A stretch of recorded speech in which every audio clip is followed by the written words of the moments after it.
नमस्कार, बहुत बहुत स्वागत है आप सभी का डीडी न्यूज के इस खास कार्यक्रम इस वक्त में। मैं हूं निखिल सिंह और क्या है इस वक्त की बड़ी खबरें जिनके बारे में आपको विस्तार से जानने समझने की इच्छा है और क्या है इसके मायने, क्या है इनके पीछे का एजेंडा, हम आपको विस्तार से बताएंगे। बात होगी कर्नाटक में वोट चोरी के आरोपों को लेकर बीजेपी का राहुल गांधी पर बड़ा हमला हुआ है। बड़ा प्रहार किया है बीजेपी ने। राहुल गांधी अपने ही उम्मीदवार की खटिया खड़ी कर रहे हैं, यह कहना है बीजेपी का। बीजेपी ने कहा कि कांग्रेस के लोग अपने नेता को पढ़ाएं।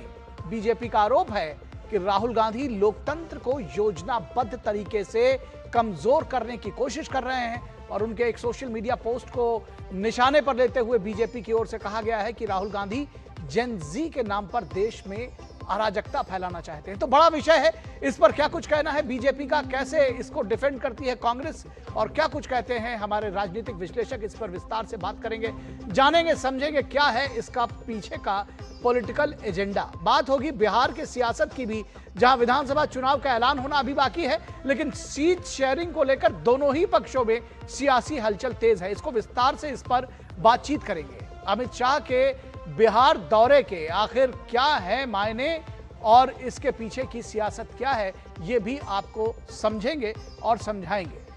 और इसके साथ ही साथ बात होगी कि जीएसटी के जो सेकंड जेन के जो सुधार हैं उनका ऑटो सेक्टर पर क्या कुछ फर्क पड़ेगा और किस तरह से जो लोअर मिडिल क्लास है उसका अपनी कार खरीदने का सपना सच साबित होने जा रहा है। कैसे होगा ये सपना सच, इसको भी बताएंगे। होंगे कई अहम सवाल और जवाब, लेकिन सबसे पहले इस वक्त की हेडलाइंस। कर्नाटक में वोट चोरी के आरोपों को लेकर बीजेपी का राहुल गांधी पर प्रहार। अपने ही उम्मीदवार की जीत पर सवाल उठाने वाले कांग्रेस नेता को दी ठीक से होमवर्क करने की सलाह। कहा चुनाव आयोग पर निराधार आरोप लगाना अनुचित। देश के लोकतंत्र को योजनाबद्ध तरीके से कमजोर करने की कोशिश कर रहे हैं राहुल गांधी।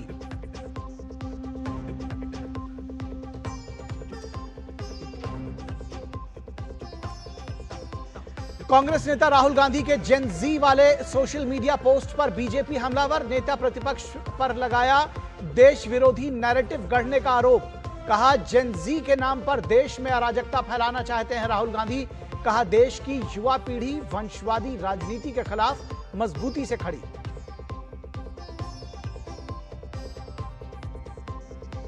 जीएसटी रिफॉर्म्स को लेकर कृषि मंत्री शिवराज सिंह चौहान ने बुलाई कृषि मशीनरी से जुड़े संगठनों की बैठक। कहा सुधारों से मिलेगा किसानों को बड़ा लाभ और इससे बढ़ेगा उत्पादन। 22 तारीख से ट्रैक्टर पर 23 से 63 हजार तक की राहत।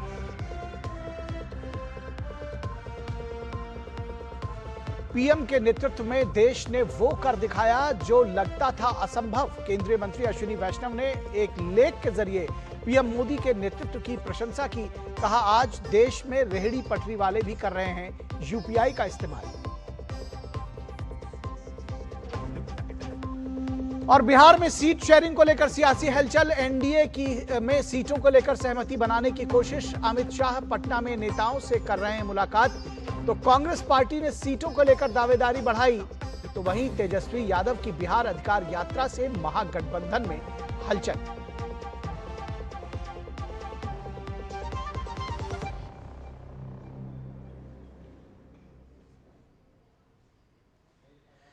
तो सबसे पहले बात करेंगे राहुल गांधी के बयानों पर सियासी बवाल। किस तरह से राहुल गांधी ने एक बार फिर से वोटर लिस्ट में हेराफेरी का आरोप लगाया और उसके बाद से सियासी बवाल बचा हुआ है और बार बार यह कहा जा रहा है कि आखिर राहुल गांधी इस तरह के आरोप लाते हैं तो उसमें तथ्यों की कमी क्यों होती है, इसके पीछे का एजेंडा क्या है। अपने बयानों को लेकर सुर्खियों में रहने वाले नेता प्रतिपक्ष राहुल गांधी की हाइड्रोजन बम वाली प्रेस कॉन्फ्रेंस कुछ यूं ही फुलझड़ी बरसाकर चली गई। दरअसल कर्नाटक के 2023 के मामले को लेकर उन्होंने वोट चोरी का बड़ा आरोप सिद्ध करना चाहा, लेकिन चुनाव आयोग ने उनके सारे आरोपों को निराधार साबित कर दिया। प्रेस कॉन्फ्रेंस के मुद्दे को कोर्ट में ले जाने के सवाल पर राहुल गांधी ने कहा कि लोकतंत्र की रक्षा करना उनकी जिम्मेदारी नहीं है, लेकिन अपने सोशल मीडिया प्लेटफॉर्म पर उन्होंने लोकतंत्र को बचाने के लिए युवा और जेन जी को समर्थन देने की बात कही। राहुल गांधी के बयान पर बीजेपी ने तीखी प्रतिक्रिया दी है। बीजेपी का मानना है कि राहुल गांधी देश में अराजकता फैलाने की कोशिश कर रहे हैं। संवैधानिक संस्थाओं को बदनाम करके लोगों को गुमराह करना चाहते हैं। बीजेपी सांसद निशिकांत दुबे ने राहुल गांधी के जेनजी पोस्ट के जवाब देते हुए कहा कि जेनजी परिवारवाद, भ्रष्टाचार के खिलाफ है, नेपो किड्स के खिलाफ है। दरअसल अगर आप नेपाल की बात करें तो फिलहाल ताजा दौर में निशिकांत दुबे ने जो लिखा, उन्होंने लिखा कि नेहरू और इंदिरा गांधी, राजीव गांधी, सोनिया के बाद राहुल को क्यों बर्दाश्त करेगा नया पीढ़ी। उन्होंने तंज कसते हुए कहा, भागने के लिए तैयार रहो। उधर राहुल गांधी के गुरु सैम पित्रोदा ने भी राहुल के जेनजी बयान का समर्थन करते हुए कहा है कि मैं देश के युवाओं को अनुरोध करना चाहता हूं कि वे राहुल गांधी के साथ खड़े हों, उनकी आवाज के साथ आवाज मिलाएं। राहुल गांधी ने कर्नाटक के आलंद विधानसभा क्षेत्र में 6018 मतदाताओं के नाम हटाने का दावा किया था। राहुल गांधी ने दावा किया कि मतदाताओं के नाम हटाने के लिए जिन मोबाइल नंबरों का इस्तेमाल हुआ वे कर्नाटक से बाहर के थे। बड़ा सवाल यह है कि इस मामले में चुनाव आयोग ने खुद एफआईआर दर्ज कराई थी। हैरानी की बात यह है कि 2018 में आलंद सीट बीजेपी के सुभाष गुट्टेदार ने जीती थी और 2023 में कांग्रेस के बीआर पाटिल ने ही चुनाव जीता था। लेकिन राहुल गांधी बीजेपी और चुनाव आयोग पर वोट चोरी का आरोप लगा रहे हैं। कर्नाटक के चुनाव अधिकारी ने राहुल गांधी के आरोप का जवाब देते हुए कहा कि ईआरओ ने इस मामले की जांच करते हुए केवल 24 लोगों का नाम डिलीट किया है और जो सही है, यानी 6018 में से केवल 24 नाम ऐसे पाए गए जिनको डिलीट किया जाना था तो वो डिलीट किए गए, बाकी गलत आवेदन को रिजेक्ट कर दिया गया। इसके साथ ही आयोग ने कहा कि फोन नंबर सहित सभी डिटेल्स जांच अधिकारी को 2023 में ही सौंप दी गई थी, नवंबर में ही सौंप दी गई थी। उसकी एक दिनांक भी बताई है उन्होंने। चुनाव आयोग ने राहुल गांधी के आरोपों को निराधार बताया है। आयोग ने कहा है कि वोट डिलीट करने से पहले प्रभावित व्यक्ति को अपना पक्ष रखने का पूरा मौका दिया जाता है। किसी भी वोट को ऑनलाइन डिलीट नहीं किया जा सकता। आम जनता ऐसा नहीं कर सकती। जाहिर है राहुल गांधी अपनी सरकार के निष्क्रियता का आरोप सीधे चुनाव आयोग पर लगा रहे हैं। बड़ा सवाल यह है कि राहुल गांधी कभी वोट जोड़ने के नाम पर एटम बम फोड़ने की बात करते हैं तो कभी वोट काटने के नाम पर हाइड्रोजन बम फोड़ने का ऐलान करते हैं, लेकिन हर बार अपने ही आरोप में खुद घिर जाते हैं राहुल गांधी। लेकिन पड़ोस के मुल्कों में बने अराजक माहौल का ख्वाब अगर वे भारत के लिए देख रहे हैं तो यह उनकी सियासी नादानी ही कही जाएगी।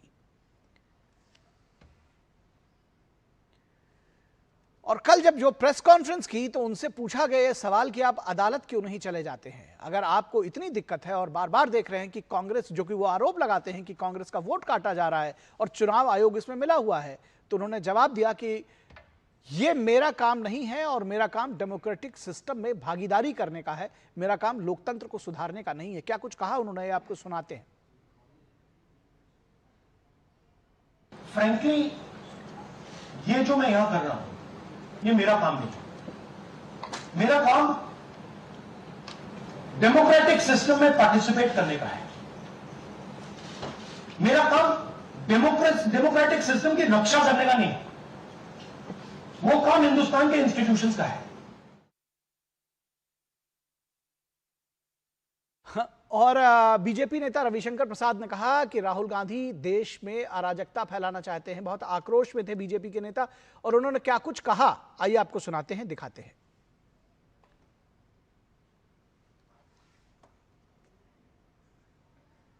अभी छपा है कि जो भी शिकायत की गई थी कुछ वोटर के नाम डिलीट करने की, किसी पर्टिकुलर कम्युनिकेशन लिंक से, उस पर उन्होंने एफआईआर कर दिया है। एफआईआर कब हुई है? 2023 में। सीआईडी को जांच करने का अधिकार है 2023 से। 23 से किसकी सरकार है? कर्नाटका में कांग्रेस पार्टी की सरकार है। सीआईडी उनके अंदर में है। तो न होमवर्क करते हैं, न कुछ समझते हैं, तो अपने कैंडिडेट के चुनाव पर सवाल उठा रहे हैं।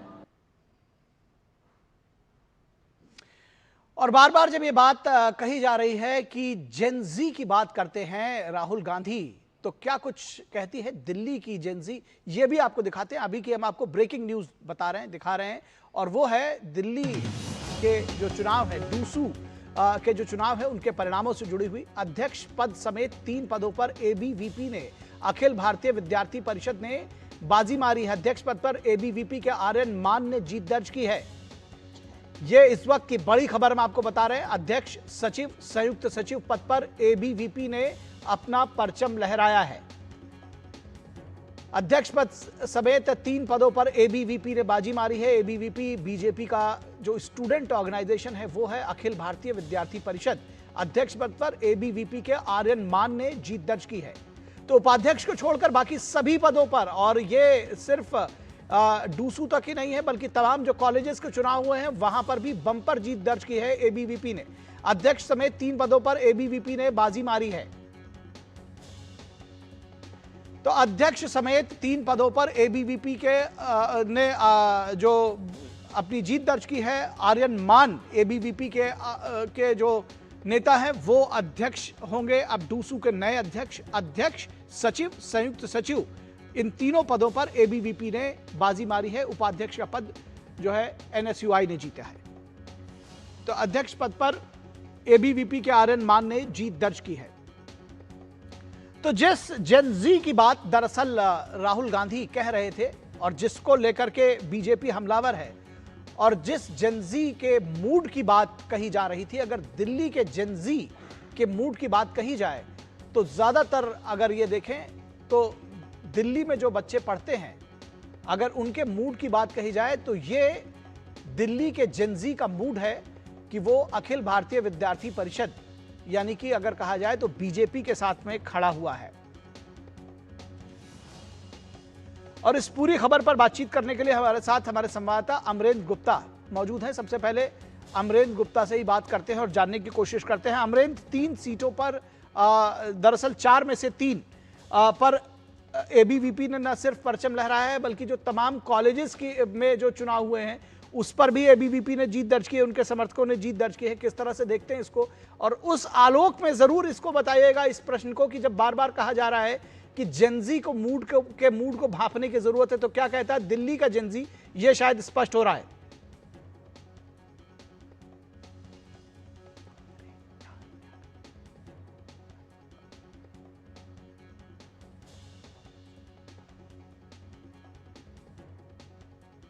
अमरेंद्र, क्या आप हमें सुन पा रहे हैं? मैं आपको सुन पा रहा हूँ। जी अमरेंद्र, आपसे जानना चाहते हैं इन चुनावों का जो परिणाम आया है इसका आकलन आप कैसे करेंगे? इस आलोक में जरूर करिएगा कि जेनजी का जो मूड है, दिल्ली के जेनजी के मूड का रिफ्लेक्शन है कहीं ना कहीं ये चुनाव, कैसे देखेंगे इसको? निश्चित तौर पर मैं निचली बात को प्रारंभ करूंगा कि राहुल गांधी का जो ये बयान है कि जेनजी परिवर्तन के मूड पे है, तो राहुल गांधी के उस बयान को आप इससे समझ सकते हैं तो दिल्ली विश्वविद्यालय में जो जेनजी है उन्होंने जो कांग्रेस की जो छात्र एनएसयूआई उसकी सत्ता को पूरी तरह से परिवर्तित कर दिया है। और आज समय अखिल भारतीय विद्यार्थी परिषद ने 3 सीटों पर बड़ी जीत हासिल की है। मैं आपको बता दूं कि अध्यक्ष पद पर जो है आर्यन मान ने एक बड़ी जीत हासिल की है। उनको 28,841 वोट मिले हैं, जबकि इसी पद पर जो एनएसयूआई की कैंडिडेट थी जोसलीन नंदिता चौधरी, उनको मात्र 12,645 वोट मिले हैं। तो अखिल भारतीय विद्यार्थी परिषद ने दिल्ली विश्वविद्यालय के चुनाव में अध्यक्ष पद का एक बड़ी लीड और बड़े अंतर के साथ चुनाव जीता है। इसके अलावा मैं बात करूं सेक्रेटरी यानी कि सचिव पद की, तो दिल्ली विश्वविद्यालय में अखिल भारतीय विद्यार्थी परिषद के जो कुणाल चौधरी है उन्होंने 23,769 वोटों से वोट मिले हैं और बड़ी जीत हासिल की है। उन्हीं के जो मुकाबला उनका था जो एनएसयूआई के कबीर, उनको 16,117 वोट मिले हैं। तो दूसरी बड़ी जीत सेक्रेटरी पद पे, और तीसरी बड़ी जीत जो है संयुक्त सचिव जो है उसमें दीपिका झा जो अखिल भारतीय विद्यार्थी परिषद की कैंडिडेट थी, उनको 21,825 वोट मिले हैं, जबकि लवकुश भड़ाना जो एनएसयूआई से हैं उनको 17,380 वोट मिले हैं। सिर्फ इस बार जो है एनएसयूआई एक सीट बचाने में कामयाब रही, जो उपाध्यक्ष पद था। उपाध्यक्ष पद पर जो है राहुल झांसला जो एनएसयूआई की कैंडिडेट थे, उन्होंने 29,339 वोटों से जीत हासिल की है इस पद पर। जो विद्यार्थी परिषद के गोविंद तंवर थे उनको 20,547 वोट मिले हैं। तो एक बड़ा परिवर्तन देखा जा सकता है। और अगर हम आकलन करें राहुल गांधी के उस बयान की जिस पर वो कह रहे थे कि जैनजी जो है हर तरह से जो है परिवर्तन के लिए तैयार है। तो डीयू में सारा जैनजी जो है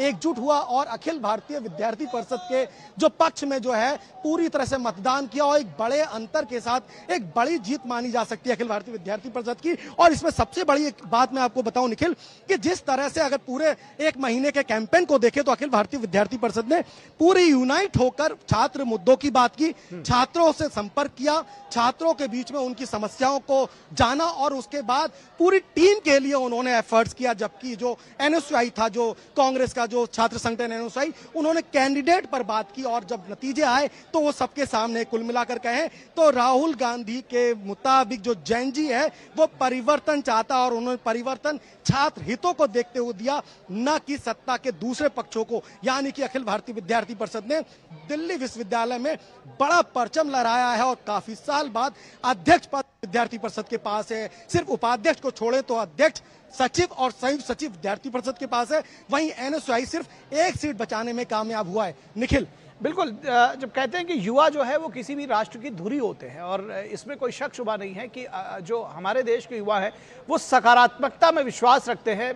तमाम उनके पास बहुत सारे सपने हैं जिसको वो सच करने के लिए जुटे हुए हैं। किस तरह से आप देखते हैं कि ये जो दिल्ली यूनिवर्सिटी के चुनाव हैं ये किस तरह से एक सकारात्मकता का बोध कराते हैं, किस तरह से बताते हैं कि जो देश की जो बिल्डिंग का जो प्रोसेस है उसमें ये युवा जुड़े हुए हैं?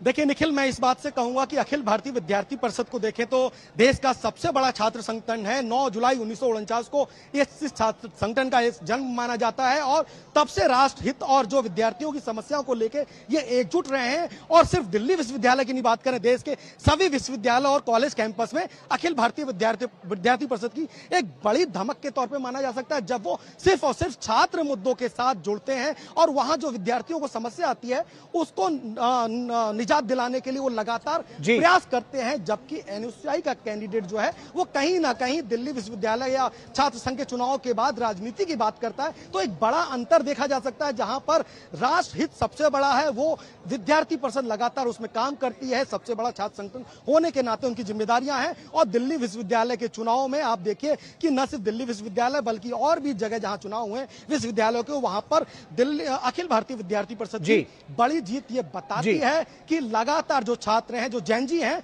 उनके ऊपर विश्वास कर रहे हैं। बिल्कुल आपको धन्यवाद कहेंगे, आपसे अपडेट्स भी देते रहेंगे क्योंकि जश्न मनाया जा रहा है। आप हमारे साथ बने रहिए। राहुल गांधी पर बीजेपी का जो पलटवार आया है वो उस पर हम विस्तार से चर्चा कर रहे हैं। हमारे साथ खास मेहमान स्टूडियो में जुड़े हुए हैं, उनसे आपका परिचय करा दें। हमारे साथ इस पूरे खबर पर बातचीत करने के लिए अनिरुद्ध प्रताप सिंह बीजेपी के प्रवक्ता जुड़े हुए हैं। स्वागत है अनिरुद्ध जी। पवन पटेल कांग्रेस के नेता जुड़े हुए हैं। पवन जी, बहुत स्वागत है आपका हमारे साथ इस चर्चा में।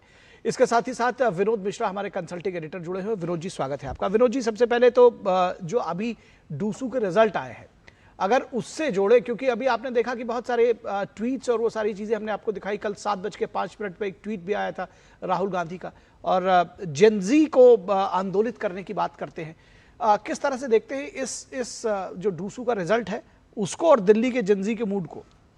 निखिल, पहले तो ये समझने की जरूरत है कि ये डूसू और दिल्ली यूनिवर्सिटी जब आप कहते हैं तो ये पूरे देश का रिफ्लेक्ट करता है।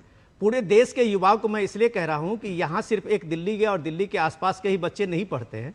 पूरे देश से जितने भी बच्चे हैं अलग अलग स्टेट से, वो बच्चे भी यहाँ पढ़ते हैं जी। तो ये मूड ऑफ द नेशन जब आप कहते हैं तो दिल्ली के यूनिवर्सिटी के इस स्टूडेंट के इलेक्शन ने कम से कम ये मूड ऑफ द नेशन तो दिखा दिया है। आज कांग्रेस पार्टी को आप समझ लीजिए कि पूरी ताकत एनएसयूआई, उनकी जो एक इकाई है स्टूडेंट यूनियन का, उसने पूरी ताकत लगा रखी थी। जो बात आप एबीपी कह रहे थे, एबीपी एक राष्ट्रीय स्वयंसेवक संघ की इकाई है जी, जो स्टूडेंट एक विंग है उनका।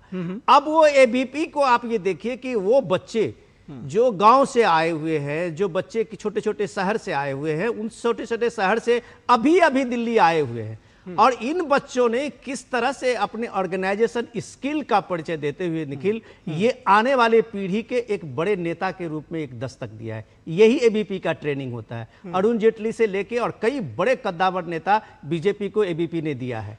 तो ये हम कह सकते हैं कि जब आप मूड ऑफ द नेशन कहते हैं तो राहुल गांधी शायद इस मूड ऑफ द नेशन को पढ़ने में हमेशा नाकाम साबित हुए हैं। वो जिस ख्वाब को देख रहे थे, या अभी राहुल गांधी के इस बयान के बाद आप ताबड़तोड़ बयान देखिए कि अभी महाराष्ट्र से अबू आजमी के सपा के नेता का बयान आया है। वो कह रहे हैं कि सड़क पे उतरो, ये मौका है अभी। तो आप भाई, उनके जो गुरु हैं सैम पित्रोदा, वो कह रहे हैं कि युवाओं को आगे आना चाहिए, राहुल गांधी की इस बात को समर्थन करना चाहिए, उनकी आवाज में आवाज लगानी चाहिए। लेकिन कि देश की युवा एक अभी देश के साथ में किस तरह से कनेक्ट है, वो आपको डूसू का इलेक्शन ने दिखाया है। तो सवाल यह है कि आप चाहे जितना भी भ्रम फैलाने की कोशिश करते हैं, वोट चोरी का आपका जवाब इलेक्शन कमीशन से आता है, अगले मौका तुरंत आप 10 सेकंड के बाद सोशल मीडिया पे आते हैं, वहां कहते हैं कि ये जेनजी लोकतंत्र की रक्षा करेगा, लेकिन प्रतिपक्ष के नेता के रूप में वो इस जिम्मेदारी से अपने को कहते हैं कि ये मेरी जिम्मेदारी नहीं है। तो सवाल है कि देश आपकी जिम्मेदारी देख रहा है, और डूसू ने आपको जवाब दिया है कि आप प्रतिपक्ष के नेता के रूप में पहले जिम्मेदारी संभालिए। ठीक है, पवन पटेल, इस पर ही बात करते हैं और उसके बाद इस खबर को आगे बढ़ाएंगे। बहुत सारे सवाल दरअसल आपके लिए उठाए हैं विनोद मिश्रा जी ने भी। किस तरह से आप देखते हैं कि ये कहीं ना कहीं जो बात कही थी राहुल गांधी ने, उसका जवाब दिया है दिल्ली के युवाओं ने? नहीं, दिल्ली के युवाओं ने किस चीज का जवाब दिया है इस बात के नहीं। राहुल गांधी ने जो ट्वीट किया, उस ट्वीट में अगर आप पढ़ेंगे तो उस ट्वीट में कोई ऐसी भड़काने वाली बातें नहीं है। हमारे यहाँ लोकतंत्र, संवैधानिक संस्थाओं पे जिस तरह प्रहार किया जा रहा है, जिस तरह उनकी स्वायत्तता पर प्रश्न चिन्ह उठ रहे हैं, उसमें उन्होंने युवाओं से अपील की है कि भैया सबको लोकतंत्र को बचाने के लिए आगे होना होगा। अब ये अलग बात है कि निशिकांत दुबे जो उसको अपने हिसाब से ले गए, जनजी मतलब जो टेक्नोलॉजी से ओतप्रोत है युवा, उनकी बात करेंगे। अलग बात है कि नाली के गैस से चाय बनाने वाली टेक्नोलॉजी है ओतप्रोत नहीं होंगे, वो उससे ज्यादा एडवांस टेक्नोलॉजी है जिसकी वो बात कर रहे हैं। अभी अगर वोट चोरी की बात कर रहे हैं, जिस टाइप की बात हर रात वोट चोरी चुनाव आयोग के लिए अगर राहुल गांधी बात कर रहे हैं, तो भारतीय जनता पार्टी के प्रवक्ता उसका जवाब देने के लिए आ जाते हैं। इस बार चुनाव आयोग ने राहुल गांधी से हलफनामा नहीं मांगा। वहां की सीआईडी ने जो 18 रिमाइंडर किए, उनको नहीं बोला कि पहले आप शपथ पत्र दीजिए। कर्नाटक इलेक्शन कमीशन ने भी लेटर लिखा कि हमको इसका जवाब दे दिए, जवाब नहीं दिया गया है। अब ये अलग बात है कि हम पीछे पड़ जाए राहुल गांधी की कोई भी बात को अगर हम बोले, युवाओं को मोदी जी ने भी किया था। मोदी जी ने भी जब सैनिकों के बलिदान पे युवाओं का वोट मांगा था, मोदी जी ने भी इस तरह की बातें की थी कि मंगलसूत्र चोरी हो रहा, भैंस चोरी हो रही, क्या हो। तो मोदी जी की अलग बात है कि मोदी जी की बातों को तो बड़ा अच्छा माना जाएगा। अब राहुल गांधी का अगर आप ट्वीट देखेंगे, सिंपल सा उसमें लिखा है कि अगर जिस तरह की चोरी हो रही है, जिस टाइप के चुनाव आयोग ने इस तरह का हालात पैदा कर दिए हैं, इस तरह की चोरियां पकड़ी गई हैं, उसका जवाब चुनाव आयोग को दे देना चाहिए। पिछली बार हलफनामा मांगे, इस बार कुछ चीजों के जवाब दे रहे हैं। तो अगर राहुल गांधी जी ने जितने मुद्दे उठाए हैं, उन मुद्दों में अगर भारतीय जनता पार्टी को लगता है कि सच, भारतीय जनता पार्टी को न्यूट्रल होकर खुद आगे बढ़कर कहना चाहिए। अगर राहुल गांधी डंके की चोट पर कह रहा है कि हमको डिजिटल फॉर्मेट में वोटर लिस्ट दे दो, तो हम नरेंद्र मोदी का चुनाव दिखा देंगे कि चुनाव चोरी करके जीता गया है। ठीक है सर, आपकी बात बहुत धैर्यपूर्वक मैंने सुनी। मैं बहुत सारी चीजें जिनसे मैं सहमत नहीं हूं, मुझे लगा कि आप शायद गलत बयानी भी कर रहे हैं, लेकिन मैं इसलिए चुप हूं क्योंकि ये फिर आप ये कहने लगे कि हमें बोलने नहीं दिया जाता। लेकिन सच बात यह है कि आपने भी देखा होगा और उसके बाद भी देखा होगा कि बहुत सारे बयान जो है सामने आए हैं, और ये साबित हुआ है कि जिन चीजों की मांग वो कर रहे हैं, वो नवंबर में ऑलरेडी सीओ ने कुलबर्गी के एसएसपी को जाकर दे आए थे वो, और उसके बावजूद उन्होंने कहा कि ये सब चीजें अभी नहीं दी गई हैं। तो ये खैर बीजेपी के प्रवक्ता हैं, इन चीजों का जवाब देने के लिए अनुरुद्ध प्रताप सिंह वो सीधे आरोप लगा रहे हैं कि भाई राहुल गांधी ने तो ऐसा कुछ कहा नहीं था, राहुल गांधी तो सिर्फ युवाओं को आगे आने का आह्वान कर रहे हैं। किस तरह से आगे आने का आह्वान कर रहे हैं, यही जाने। निखिल जी, सबसे पहले मैं मिश्रा जी की बातों को आगे एक्सटेंड करना चाहूंगा, क्योंकि अखिल भारतीय विद्यार्थी परिषद ने दिल्ली के चुनाव को जीता, दिल्ली विश्वविद्यालय के। उसका आप देखिए, पूरे भारत से वहां पे बच्चे आते हैं, दिल्ली राजधानी है भारत की, और जो जिस जेनजी की बात कर रहे थे, तो बहुत कम उम्र के बच्चे होते हैं जो ग्रेजुएशन पोस्ट ग्रेजुएशन में आते हैं। 18, 20, 25, 26 साल के बच्चे होते हैं, उसमें ज्यादा एज के बच्चे होते नहीं है। इसका मतलब एक लिटमस टेस्ट हुआ, लिटमस टेस्ट में फेल हो गए राहुल गांधी। राहुल गांधी को समझना चाहिए कि अगर अब दोबारा जेनजी की बात करेंगे तो उनको बच्चे खदेड़ देंगे, यहां से खदेड़ेंगे, कहां जाएंगे सबको पता है। दूसरी बात, वोट चोरी की बात करते हैं, जिनका खानदान चोरी में लगा। नेहरू जी ने तो अंबेडकर जी को चोरी से हरवा दिया और मौलाना को चोरी से जितवा दिया। सत्ता की चोरी इंदिरा गांधी ने कर बैठी। 40 बार देश के अंदर राष्ट्रपति शासन लगाने वाले इकलौती प्रधानमंत्री राजीव गांधी के बारे सबको विदित है कि वो रायबरेली के अंदर उनके बैलेट चोरी का आरोप लगा हुआ, और उनके 50 से ज्यादा कार्यकर्ताओं को उनके चुनाव क्षेत्र के दौरान FIR दर्ज हुआ। तो ये आप देखिए, इनके तरह तरह के मुद्दे होते थे। पहले मुद्दे आते थे, पेगासिस का मुद्दा आता था, उठाया, उसके बाद भाग गए वहां से। फिर उसके बाद सुप्रीम कोर्ट में जाते हैं, राफेल की चोरी के मुद्दे पे सरेंडर करके आते हैं, फिर उसके बाद में पीएम केयर के मुद्दे पे आते हैं, हिंडनबर्ग के मुद्दे पे आते हैं, हिंडनबर्ग गायब हो जाता है, फिर उसके बाद आते हैं कि ईवीएम मशीन खराब है। 1642 पेज का रिप्लाई दे दिया हरियाणा के अंदर चुनाव आयोग ने। ये चुप बैठ के महाराष्ट्र के अंदर जाते हैं तो इनके पता चलता है 1 लाख से ज्यादा बूथ एजेंट है, केवल 89 मामले निकल के आते हैं। फिर भी इनके इंडिया अलायंस के पार्टनर चाहे अभिषेक बनर्जी हो चाहे उमर अब्दुल्ला, इनको समझाते हैं कि साहब आप फालतू बातें मत किया करें, अपने को समझिए। ये तरह तरह फिर उस सर पे आ जाते हैं, अरे बिना सर पैर की बात करने लगते हैं। सर पे आके 10 से बार इनके टाइम पे सर हुआ था, तब तो किसी का ना वोट कटा ना जुड़ा था। तो जाहिर सी बात, ये मुद्दा जैसे होता है ना, मोबाइल फोन बेचने निकले हैं राहुल गांधी, हर 6 महीना में एक नया मॉडल लॉन्च करेंगे आरोप का। अब उसके बाद कल जब सारा इनका फेल हो गया, जेनजी पे चले आए। जेनजी में आज लिटमस टेस्ट गजब का हो गया दिल्ली यूनिवर्सिटी के अंदर। तो कम से कम राहुल गांधी को इससे सबक सीखना चाहिए। अब फालतू बकवास की बात ना करके देश विकास के हित में मोदी जी के साथ उनको आगे बढ़ना चाहिए। एक बात मैं छोटा 10 सेकंड यहां पे बोलना चाहूंगा, ज्यादा समय नहीं लूंगा क्योंकि समय बहुत कम है।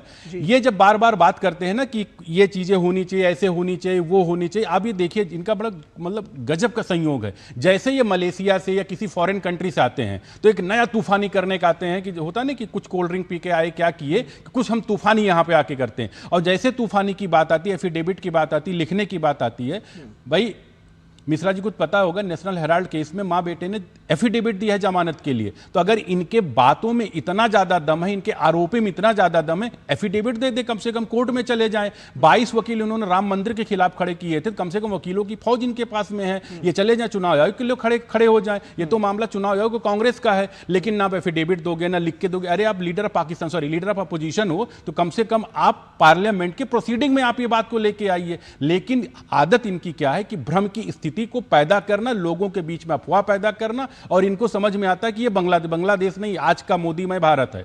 ठीक है, पवन पटेल जी, बार बार भ्रम पैदा करना यही आप लोगों की सियासत है या आरोप है? और ये कहा जा रहा है कि भाई अगर आपको सच में कोई पीड़ा होती, दर्द होता, तो कोर्ट है, न्यायालय है, आप क्यों नहीं वहां चले जाते हैं? नहीं, अभी कुछ भी बोलते रहे, बड़ी बड़ी बातों करने में भारतीय जनता पार्टी को ट्रेनिंग दी जाती है, बड़े बड़े नारा देने में इनको ट्रेनिंग दी जाती है, महारत हासिल है, धरातल से उनका कोई लेना देना नहीं है। भाई हमने वो बात बोली, डीडी तो ऐसा चैनल, आपके टाइम भी रहा ना, आर्काइव में सारी बातें दर्ज हैं, निकाल लीजिए आप आर्काइव से, गलत बात है। आप आर्काइव से निकालो कौन सी बात हमने गलत बोली थी। अंबेडकर जी को नेहरू जी ने हरवाया था कि नहीं हरवाया था? 71,000 उस टाइम पर नल हो गए थे और 14,000 से अंबेडकर जी कैसे हार गए थे? सबको पता है कि मौलाना अब्दुल कलाम को नेहरू जी ने जितवाया था। एक एक करके बोलिए, एक एक करके बोलिए, एक एक करके बोलिए। अरे सुनिए, एक एक करके बोलिए। अनुराग ठाकुर ने शपथ पत्र दिया क्या? अनिरुद्ध जी बताइए ना, बीच में बोल रहे थे तो बताइए। अनुराग ठाकुर हमने चुनाव आयोग पर आरोप लगाया क्या? अगर आपके आरोप में इतना दम है, नेशनल हेराल्ड केस में जमानत पे आप शपथ पत्र देते नहीं ये तो देते? कह रहे हैं कि चुनाव आयोग पर इन्होंने आरोप नहीं लगाया। नहीं होगा और 45 दिन के बाद निजता का हनन हो जाएगा। इस तरह का बयान चुनाव आयोग को देना चाहिए। अरे इतना दम है तो लोकसभा के प्रोसीडिंग में क्यों नहीं बोलते राहुल गांधी? एफआईआर का जो ड्राफ्ट वोटर लिस्ट थी तो क्यों आपने हटा दिया? जब पीडीएफ फॉर्मेट में 1 अगस्त को आपने अपलोड किया तो फिर कौन सी चोरी पकड़ी गई? क्यों उसको हटा के जेपीजी फॉर्मेट में कर दिया? क्योंकि वो इंटरनेशनली एक्सपोज होता है। सुनिए, इस बात पर भ्रम मत फैलाइए, इस बात पर भ्रम मत फैलाइए, मुझे बीच में नहीं बोलना चाहिए। वो इंटरनेशनली एक्सपोज होता है, उसको कोई भी उसको टैंपर कर सकता है, इसलिए वो किया जा रहा है। ठीक है, दूसरी चीज जो सवाल उठाए जा रहे हैं कि भाई अगर आपके आरोप में दम है, अगर आप सच बोल रहे हैं तो संसद में बोलिए, अगर आप सच बोल रहे हैं, आपके आरोप में दम है तो कोर्ट चले जाइए। क्यों आप जनता के बीच में यह भ्रम फैलाना चाहते हैं कि जनता लड़ेगी? हम नहीं जाएंगे कोर्ट, हम हलफनामा नहीं देंगे, हम संसद में भी नहीं बोलेंगे जहां पर एक्शन न हो जाए। सदन में कितनी बात सुनी जाती है, कितने सांसदों को निलंबित कर? अरे क्या गजब बात है, तो मैं रिकॉर्ड बता दूं कितनी बात सुनी गई है, मतलब कितनी बातें हो रही हैं, आप बताओ कितना बोले हैं। कोई पैरामीटर्स नहीं है जो अगर आप अब सीआईडी वहां की जवाब मांगी तो बोल दीजिए वो भी चली जाए। वो नवंबर में दे दिया था जवाब, ये सुनिए, नवंबर में सारी बातों का जवाब दे दिया था। नवंबर 2024 में ही वो जो चीजें कल वो बता रहे थे कि वो मोबाइल की डिटेल्स, ओटीपी, वो सारी डिटेल्स नवंबर में दी जा चुकी हैं। कल सीओ ने वो बयान दे दिया। तो बताइए वहां तक सीआईडी का दिमाग खराब था। भाई सीआईडी दिमाग खराब होगा ही, राहुल गांधी जी का जैसा दिमाग नहीं काम कर रहा है। अगर सीआईडी भाई सीआईडी आपकी पुलिस है, आपकी पुलिस है, कर्नाटक की पुलिस आपकी है, कर्नाटक की सरकार आपकी है, सीआईडी आपकी है। बात है ये तो फिर मध्य प्रदेश भारत की सरकार आपकी है, तो वही तो आपके ऊपर भी इल्जाम ठीक है, वो सवाल आपसे पूछा जाएगा, आपको सीआईडी पूछना चाहिए, आपको सीआईडी पूछना चाहिए कि क्या जांच में किया। कल भी मैं यही पूछ रहा था कि ये सवाल तो सीआईडी से पूछा जाना चाहिए कि सवाल उन्होंने जांच में क्या किया। बीच में 1 मिनट आना चाहूंगा मैं, थोड़ा सा पटेल साहब, मैं एक मुद्दा आपको दे रहा हूं। पटेल साहब, मैं आपको एक मुद्दा दे रहा हूं, आप लोग इसमें बस बहस करके हमारा कंटेंट पीछे छूट गया। मैं इसमें सिर्फ आपसे यही अनुरोध कर रहा था कि जो जेएनजी का मुद्दा अभी हमारे एंकर निखिल ने उठाया, ये राहुल गांधी को आखिर जरूरत क्यों पड़ी? आप हताश और निराश की सियासत कर रहे हैं। आपने वोट चोरी का जो अपनी स्लोगन बनाया, बिहार से वोट अधिकार यात्रा किया था, क्या आप उस पर अभी सस्टेन कर पाएंगे? बिहार में यही मुद्दा लेके आप बिहार का चुनाव लड़ेंगे? आप नहीं लड़ेंगे। तो आप जो है रोज रोज जो है आप गोल पोस्ट बदल रहे हैं। आपको लगा कि कल जो हाइड्रोजन बम आप फोड़ने वाले थे वो बम आपका फुलझड़ी बदल गया, तो आप बाहर निकलते ही एक पोस्ट कर दिए जेएनजी का।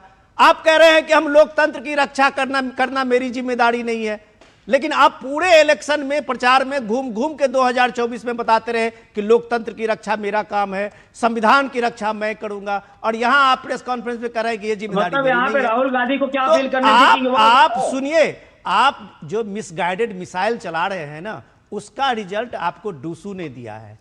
ये आपका ये देश कितना सेंसिबल है, ये आप देखिए कि वो समझता है जिम्मेदारी की सियासत कैसी चलती है, और इस जिम्मेदारी की सियासत आज के बच्चे भी जानते हैं। देश के प्रोग्रेस को यहाँ के बच्चे भी उसके डिविडेंड ले रहे हैं। वो समझता है, आप इसीलिए इस देश को समझ नहीं रहे हैं और अनर्गल बयानबाजी करते हुए घूम रहे हैं।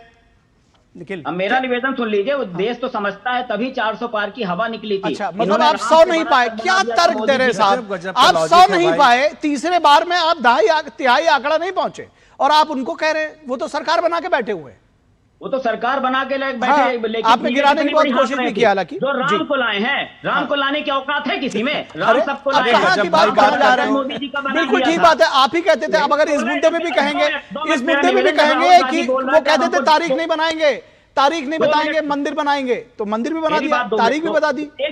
नहीं, आप जिन मुद्दों को जहां जहां ले जा रहे हैं, आपके पास उन सारे मुद्दों का जवाब होना चाहिए। आपसे बात नहीं, सुनिए, आप बात जब जेएनजी की हो रही है, सुन तो लीजिए, आप बात जेएनजी की कर लीजिए, या बात आप राहुल गांधी की कर लीजिए।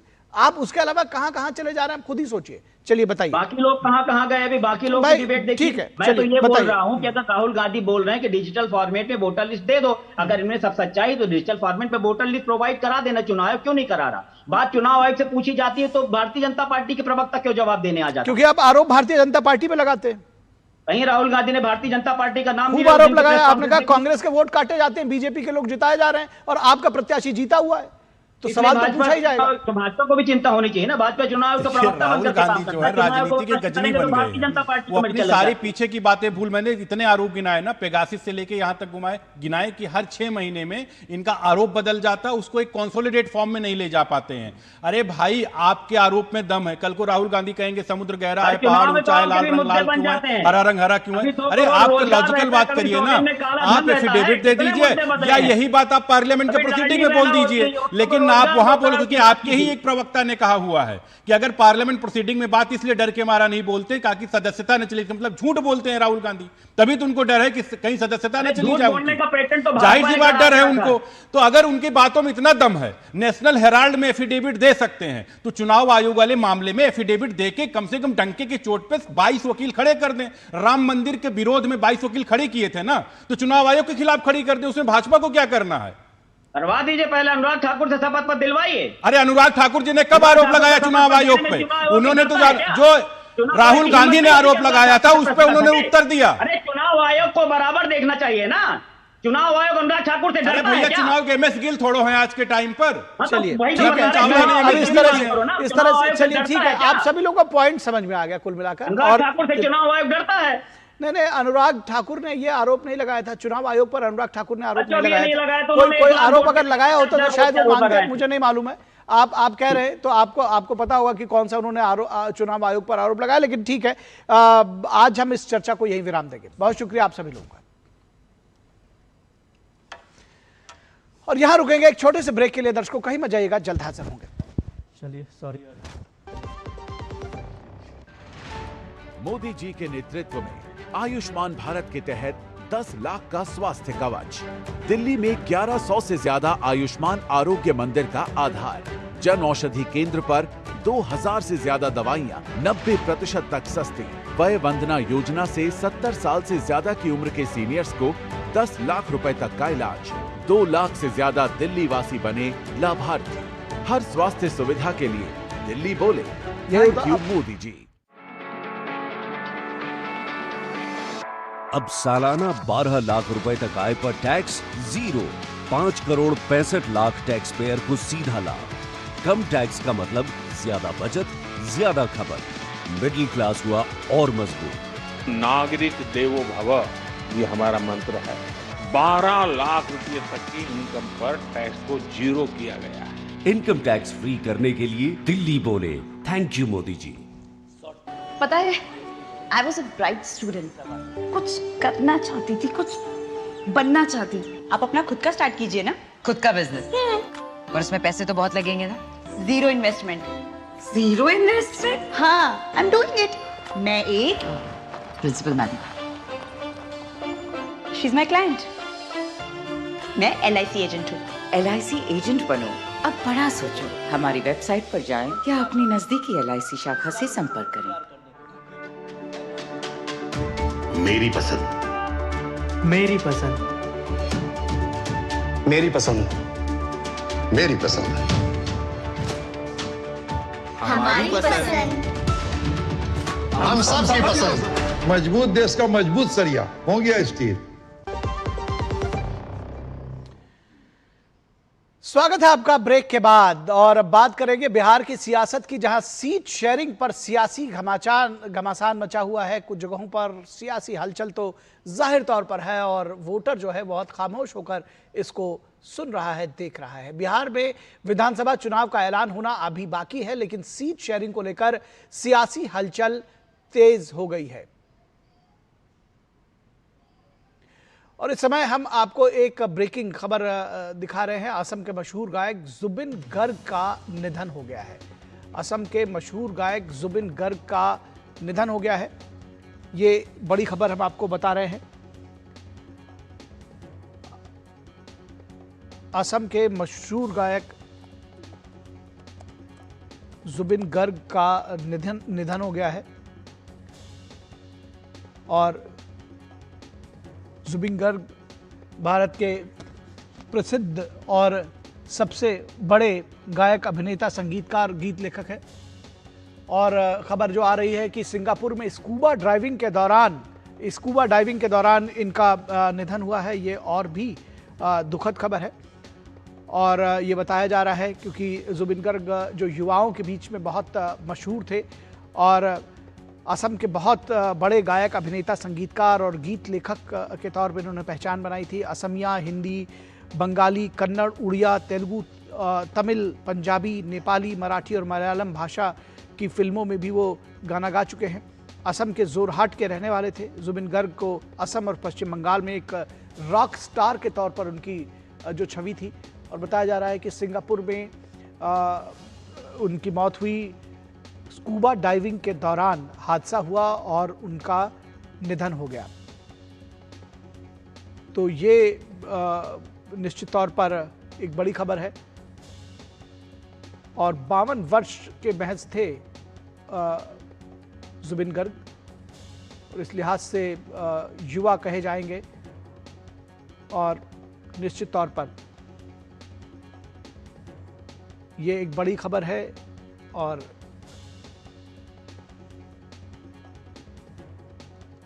नॉर्थ ईस्ट फेस्टिवल में हिस्सा लेने के लिए गए थे जुबिन, और वहां स्कूबा डाइविंग करते हुए हादसा हुआ जिसपे उनकी जान चली गई।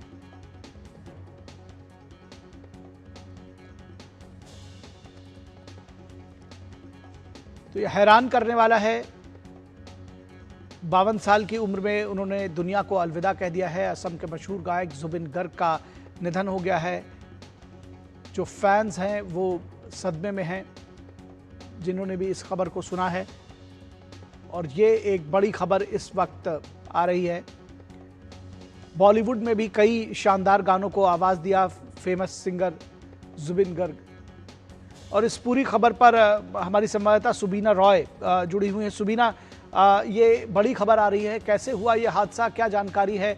और हमारे दर्शकों को भी जुबिन गर्ग के विषय में, क्योंकि रॉक स्टार कहा जा रहा है उनको, असम और पश्चिम बंगाल में कई सारी बॉलीवुड फिल्मों में भी उन्होंने गाना गाया, और अब हम उनको दोबारा गाते हुए नहीं सुन पाएंगे, देख पाएंगे।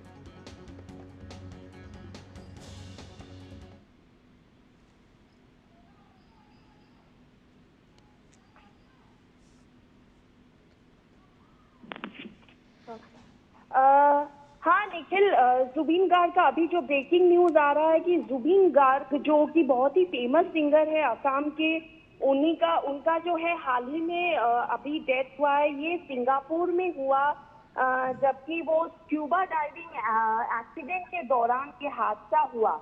उनको रेस्क्यू किया गया समुंदर से, जहाँ पे कि वो अस्पताल में उनका डेथ हो गया। तो इस पे काफी लोगों के रिएक्शंस भी आए हैं। यहाँ पे सीएम ने भी रिएक्शन दिया है हाल ही में। और जुबिंदा जो थे बहुत ही फेमस सिंगर थे असम के, और प्राइड भी जिनको कहा जाता है असम के। उन्होंने हमारे जो असम के कल्चर है, असम का इमोशन स्पिरिट जो है, म्यूजिक के थ्रू देश भर में उन्होंने जगाया। और जब भी बिहू हो या कोई भी कॉन्सर्ट हो, all over Assam, all over India perform करते थे। और ये जो है बहुत ही घटना है असम वासियों के लिए, बट जी निश्चित तौर पर असम के लोगों के लिए, देश के लोगों के लिए बड़ी घटना है। सदमे में है देश इसको देख करके। जिस तरह से जो असम के स्वास्थ्य मंत्री हैं उन्होंने ट्वीट भी किया है। उन्होंने लिखा है कि जुबिन के संगीत में पीढ़ियों को आनंद, सांत्वना और पहचान मिली, और उनके निधन से निश्चित तौर पर एक ऐसा शून्य पैदा हुआ है जिसे कभी नहीं भरा जा सकेगा। तो बहुत दुखद खबर है। और इसके साथ ही अब आगे बढ़ेंगे और बात करेंगे एक बार फिर से हम बिहार में सीट शेयरिंग पर सियासी हलचल की, और किस तरह से सियासी हलचल मची हुई है। हमने आपको बताया कि बिहार में विधानसभा चुनाव का ऐलान होना अभी बाकी है, लेकिन सीट शेयरिंग को लेकर सियासी हलचल तेज हो गई है। और महागठबंधन में सीट बंटवारे को लेकर मुद्दे ने अभी यात्राओं का रूप ले लिया है। और बिहार अधिकार यात्रा कर रहे हैं तेजस्वी यादव।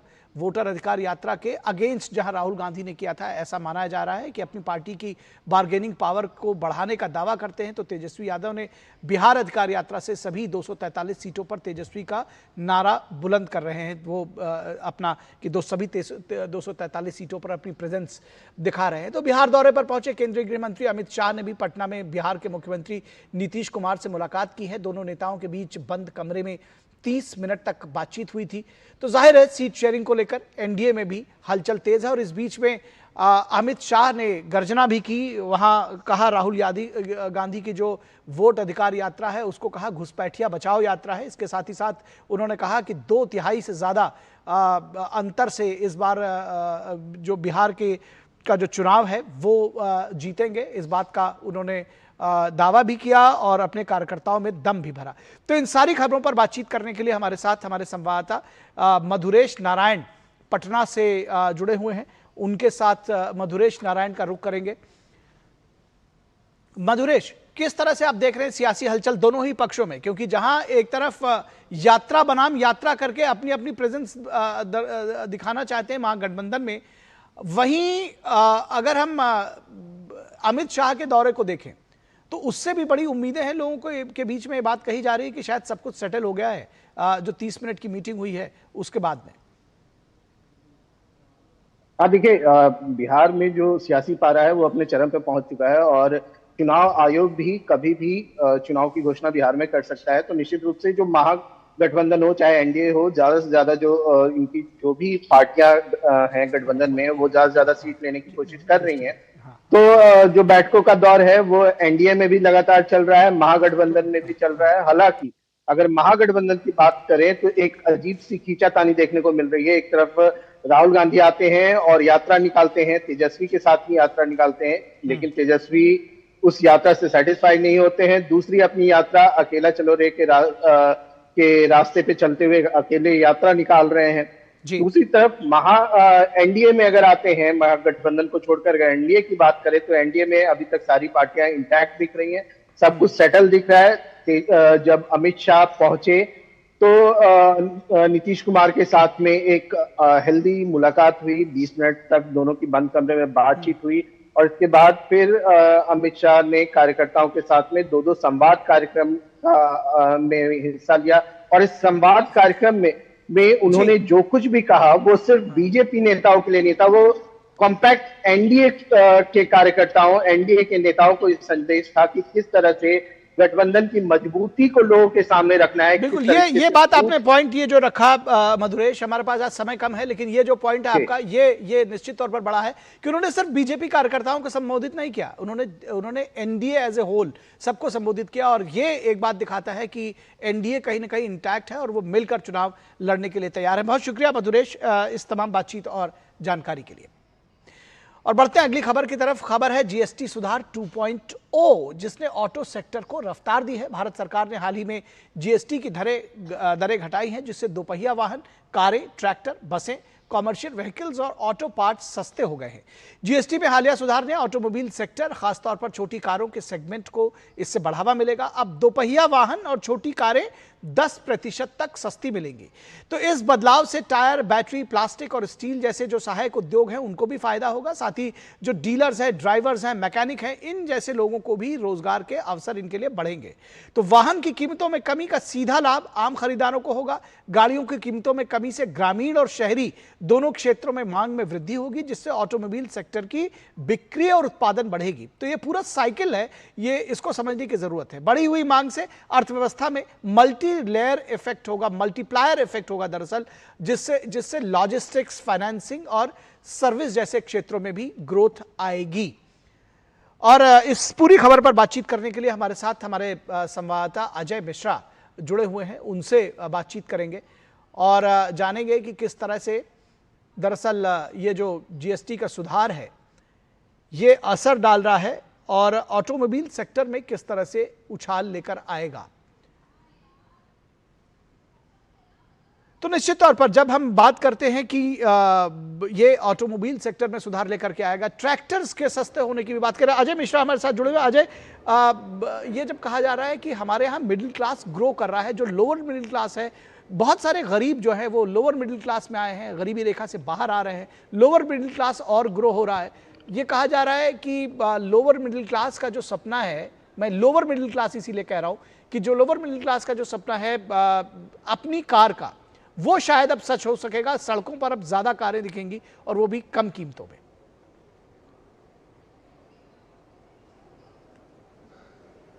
निखिल, थोड़ी सी परेशानी हुई मुझे जरूर सवाल समझने में।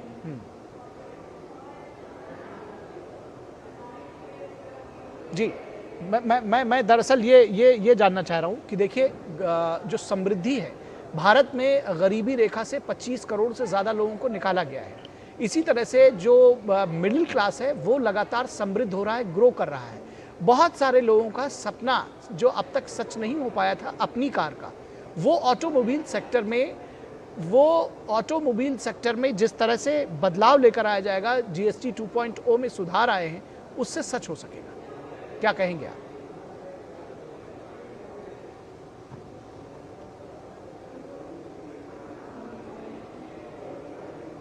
अजय, आप सुन पा रहे हैं हमको?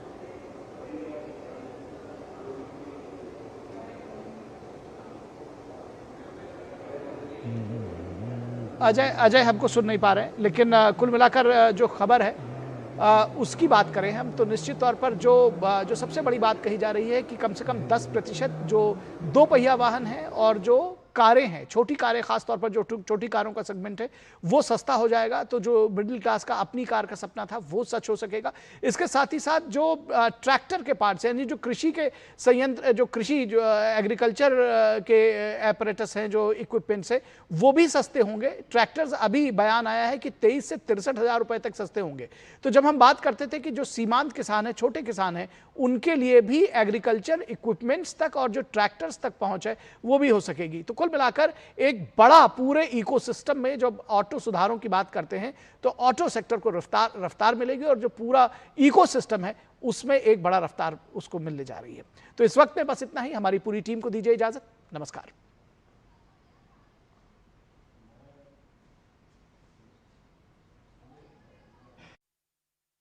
Automobile industry is going to be a very, very big game changer because the 28% rate has moved to 18% for the small cars, which is going to reduce the tax rates significantly, and already all car manufacturers announced they're going to pass on.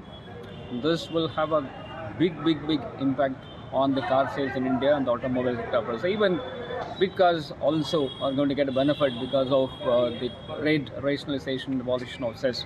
I'm sure automobile sector will definitely look for the next 2 years as their greatest ever years.